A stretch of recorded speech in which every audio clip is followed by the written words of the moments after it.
Bom, então após o Renascimento e a Reforma, os temas antes restritos a apenas religiosos, mitológicos ou retratos, que esses artistas faziam, eles passaram a se interessar também por temas históricos, seguidos de retratos e natureza morta, porque eles foram obrigados a seguir esse outro caminho. Então, a gente tem que entender que tudo que acontece ao redor na história influencia o caminho que os artistas vão seguir. Os museus. O termo museu é derivado dos antigos templos das musas, que os gregos consideravam filhas da memória. Inclusive, a gente tem uma deusa que se chama Mnemosine, ela é a deusa da memória. Caso vocês gostem de mitologia grega, dê uma pesquisadinha, eu particularmente adoro, principalmente tudo que fala sobre memória. O objetivo dos museus é conservar acervos históricos, culturais, científicos e artísticos. E aí que entra o que a gente não consegue entender e o que confunde a gente. Existe dentro da museologia 2 tipos de acervo, os de beleza e os de instrução. Os de beleza são os que ficam os objetos estéticos, as obras de arte. Já os museus que têm acervo de instrução vão ter artefatos científicos, artefatos históricos e artefatos naturais, como, por exemplo, um museu de história natural, um museu que nem, por exemplo, a gente tem ali em Ouro Preto, que é um museu de mineralogia. Vão ter outros museus de arqueologia, que são os museus mais científicos, que são os museus de instrução. Diferente de um museu do Louvre, no qual você vai encontrar ali obras de arte. Falando em Museu do Louvre, o Museu do Louvre ele foi criado em 1793, quando aconteceu um processo de democratização iniciado pela Revolução Francesa. Ele foi a primeira galeria pública, na qual as pessoas doavam obras de arte para essa galeria, e as pessoas poderiam ir até lá, ter acesso a essas obras de arte e observá-las. Em 1920 foi o apogeu, a era dos museus, foi quando foi o estopim que começou a surgir diversos museus. A partir de 1920 começaram a surgir diversos museus, como por exemplo o Museu de Versalhes, o Museu de Antiguidades Nacional de Berlim. Já em 1986 a gente tem o Museu d'Orsay, que também fica em Paris. Em 1931 surge o MoMA, o Museu de Arte Moderna de Nova York. Em 1963 surge o Museu Picasso, em 1973 o Museu Van Gogh. Gente, a partir desse estopim, que foi o apogeu ali em 1920, muitos artistas começaram a criar os próprios museus, Várias pessoas começaram a criar os próprios museus dos artistas, que nem, por exemplo, a gente tem o Museu do Picasso, o Museu do Van Gogh. Ali em Ouro Preto a gente tem a Casa Guignard. E se a gente for dar uma volta pelo Brasil e uma volta pelo mundo, a gente vai ter os museus específicos dos artistas, com apenas aquelas obras dos artistas. No Brasil, a Academia Imperial de Belas Artes, responsável por tudo, praticamente tudo que aconteceu artisticamente nesse período no Brasil, ela foi responsável pela organização de exposições, conservação do patrimônio, que nem a gente viu ali onde aconteciam os patronatos. Lembra que eu falei para vocês que aconteciam o incentivo das exposições? Eles tinham que enviar as obras para que acontecessem as exposições. Então, a Academia Imperial de Belas Artes ela incentivou que isso acontecesse. Nos meados do século XX, então, foi criado o MASP e o MAM. O MASP, para quem não sabe, é o Museu de Arte de São Paulo. Se vocês tiverem a oportunidade de conhecer, por favor, vão até lá, porque é incrível. E o Museu de Arte Moderna. Logo em seguida, depois você pode visitar lá. São Paulo tem diversos museus, como por exemplo o Museu de Arte Contemporânea. A gente também tem o Museu da Imagem e do Som e tantos outros, como por exemplo a Pinacoteca e várias galerias que você pode visitar e que tem arte.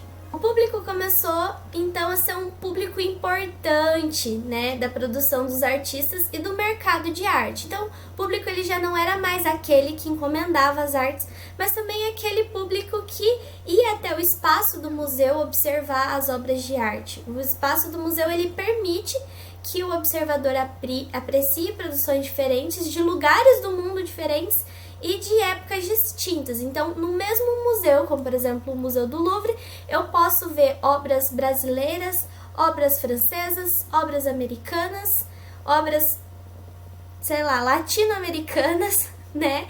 E que são de épocas diferentes, contemporâneas e até muito, muito antigas. Um pró e um contra que acontece no espaço do museu é que essas obras elas são colocadas lado a lado. Isso acaba que banaliza a obra de arte, porque às vezes aquela pintura foi um trabalho de uma vida inteira de um artista e é colocada ao lado de outra que chama mais atenção, por exemplo. Por isso que a gente tem o trabalho do expógrafo e do curador de arte, porém isso acaba banalizando que aquela obra de arte que o cara ficou a vida inteira trabalhando naquilo, né, ela sofre uma descontextualização, né, às vezes era uma obra singular, uma obra que não era para ter nada ao redor dela, porque era para ser olhada apenas ela sozinha. Então acontece isso também. O espectador e a arte moderna. O público, acostumado, né, com os padrões acadêmicos de representação da realidade ali, ainda não entendia as mudanças que eram propostas por esses novos artistas que seriam chamados de impressionistas. Então, como a gente viu ali no capítulo anterior, os impressionistas, né, foram julgados muito e o público também não entendia. Além das academias que criticavam demais isso, o público também não conseguia entender. E nas primeiras exposições, o público chegava muito perto das pinturas, né?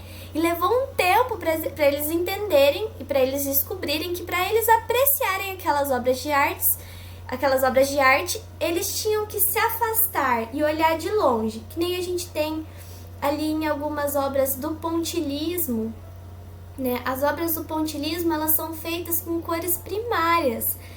E essas cores primárias, juntamente uma próxima à outra, tomando distância, elas se mesclam e o nosso olho consegue enxergar uma cor diferente. Então, se você olha de perto, vão ser só pontinhos. Se você recua e olha de longe, aquilo vai ter outro sentido. A gente também precisa entender que com o advento da fotografia e a ausência dessa necessidade de retratar o real e também de retratar as pessoas, eles pararam de, né, serem financiados para fazer esse tipo de arte. Então a gente precisa entender que o artista ele foi perdendo o lugar dele, assim com a chegada da fotografia. Ele precisava fazer algo diferente, ele precisava inovar. A comunicação entre a arte e o público começou a ficar mais distante, principalmente a partir das obras abstratas. Isso acontece porque fazer a leitura de uma obra abstrata é diferente de você fazer a leitura de uma obra figurativa. A leitura de uma obra abstrata, ela não deve começar como a gente começaria por uma produção figurativa, que a gente procura semelhança com o mundo real. Quando uma pessoa chega e fala, isso não é arte, isso é só rabisqueira, é porque ela está comparando aquilo com o mundo real e as semelhanças que tem. Então você deve começar prestando atenção nos materiais que são utilizados. O que o artista usou para fazer aquela obra? Depois você deve ver como foi organizado aquilo, o que compõe, quais são as formas que compõem aquela arte abstrata. E desse jeito você também consegue perceber as sensações que essa produção te provoca. Observar e fazer uma leitura de uma obra de arte abstrata não é rápido, não é você passar lá e balançar com a cabeça e ir embora. Para você perceber, você tem que parar, respirar e meditar juntamente com aquela obra de arte e deixar que você seja imerso por isso, né? E aí você vai ver qual é o sentimento que essa obra de arte desperta em você, qual é o caminho das ideias que o artista teve quando fez aquilo e qual é o seu pensamento quando você observa. O que você lembra? Gente, tudo é válido, tudo é válido. Um outro modo de se relacionar com essa produção abstrata é você fazendo um estudo do contexto do artista e do mundo em que ele foi produzido. Então, você pegar a época, o que estava acontecendo, que nem eu acabei de falar para vocês. As produções que vieram na arte moderna vieram a partir do advento da fotografia. Não tinha mais a necessidade de reproduzir o real. Ninguém sentia necessidade disso, então eles sentiam necessidade de se expressar de uma maneira diferente. O espectador e a arte contemporânea. Na arte contemporânea, diferente da arte moderna, o espectador ele é provocado a refletir. Afinal, isso é realmente arte? As pessoas que se questionam e perguntam ou tem uma ideia de chegar e falar assim, isso aí não é arte, meu sobrinho faz. Ela tá tendo um comentário superficial sobre aquilo que ela tá vendo, porque a ideia da arte contemporânea é fazer você refletir e fazer você pensar sobre aquilo. As relações com as obras são pessoais e afetivas. Cada indivíduo cria a própria relação com os elementos propostos pelo artista. Eu espero muito que vocês tenham visto o vídeo que eu deixei um tempinho atrás da Vivi Ouvir, no qual ela explica como que você entende uma obra de arte contemporânea, que você é tipo uma esponja e que você tem que complementar aquela arte com a sua vivência. Então, gente, tudo que a gente viveu até hoje, as nossas experiências, os nossos pensamentos, as nossas reflexões fazem parte daquela obra de arte que o artista deixou. Tudo aquilo que você pensa quando você vê aquela obra de arte, tudo aquilo que te remete, que você lembra, faz parte da obra de arte. E a obra de arte na arte contemporânea ela é um espaço aberto para interpretações. Por isso que eu falo, tudo é válido. Nada que você pensar vai estar errado. Vai ser só o seu ponto de vista, porque você passou por aquilo, porque você viveu aquilo. Porque você tem memórias sobre alguma coisa que te diz respeito àquilo. Muitas obras da arte contemporânea, elas pedem a participação do espectador para que ela se realize, sendo uma obra de arte interativa.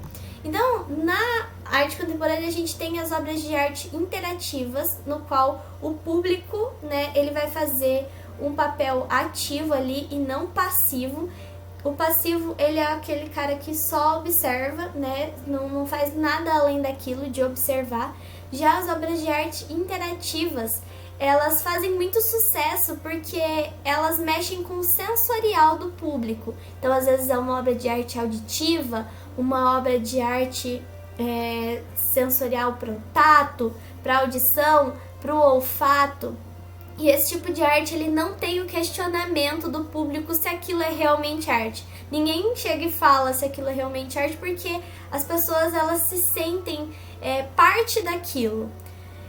São inúmeras camadas de interpretação. O que você tem que fazer com uma obra de arte contemporânea é conversar com ela, e ela vai te devolver perguntas, ela vai te devolver questionamentos.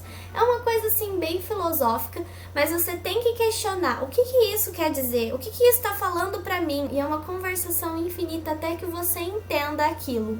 A ideia é fazer você refletir, não é nada mais pronto, não é uma obra de arte pronta, figurativa, na qual você chega ali, olha e fala, legal, uma mulher, um homem e uma criança. Não, ali você tem na arte contemporânea que pensar melhor sobre isso e refletir através das suas questões. Gente, é o seguinte, estou muito bolada porque eu já tinha gravado todo o vídeo da parte que vai falar sobre música ali do último capítulo, e acontece que eu não estava gravando nada. Eu conversei 30 minutos com a parede, não estava gravando nada. Então, eu já dei uma olhadinha ali na apostila do próximo bimestre e a gente vai falar sobre música. Então, quando a gente adentrar ali no tema sobre música, eu passo o conteúdo que tá no fim desse bimestre, tá bom? Então tá, gente. Espero que vocês tenham gostado da aula. A hora que vocês finalizarem, vão fazer a atividade avaliativa que eu deixei lá pra vocês, tá bom? E é isso, façam a leitura da apostila antes de fazer a avaliação, tá bom? Um beijo, tchau!